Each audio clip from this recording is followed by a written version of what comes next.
Setelah beredarnya foto atau postingan sejumlah pejabat yang sedang melakukan perjalanan dinas dengan tujuan Bali, ternyata menuai kontroversi. Pasalnya, di foto tersebut terlihat beberapa pejabat tengah berlibur ke Bali bersama dengan sang istri. Deston Nusantara selaku Pemuda Lebong memberikan kritikan mengenai postingan tersebut.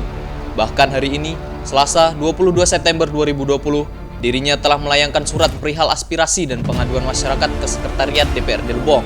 Dalam surat perihal aspirasi dan pengaduan masyarakat tersebut, menurut Deston, terdapat dugaan penyalahgunaan wewenang untuk memperkaya diri atau kelompok dan diduga telah melanggar Undang-Undang Nomor 31 Tahun 1999 tentang pemberantasan tindak pidana korupsi. Sehingga menurutnya, perjalanan keluar daerah ini terkesan tidak penting. Surat yang dilayangkan oleh Deston ini diberikan langsung olehnya kepada Sekwan DPRD Lebong Indra Gunawan. Respon cepat pun langsung ditindaklanjuti oleh Sekwan dengan akan disampaikan kepada para anggota dan pimpinan DPRD Lebong.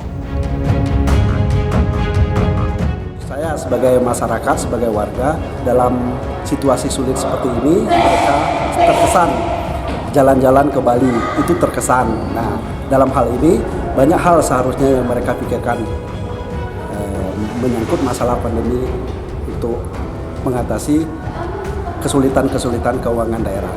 Harapan dari kirimnya surat ini apa, Bang? Harapan dengan dikirimnya surat ini, pertama, pihak DPRD betul-betul melakukan pengawasan terhadap keuangan daerah yang saat sekarang ya, sangat sulit. Dan kalau bisa pihak Kejari juga mengusut tuntas masalah jalan-jalan ke Bali, atau bisa dikatakan tidak ada korelasinya kepentingan yang sangat urgen untuk daerah. Jadi terima kasih, kami sudah menerima surat tertutup dari Saudara Deston. Mungkin surat ini akan kami tindak ke unsur pimpinan, nanti lanjut akan kami lapor ke kawan-kawan untuk selanjutnya.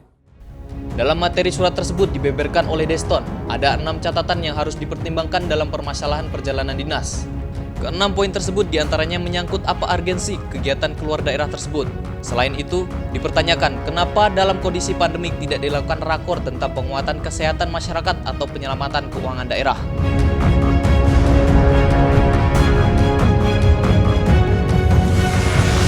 Dari Tubai, Dimas Kintan, Lebong TV.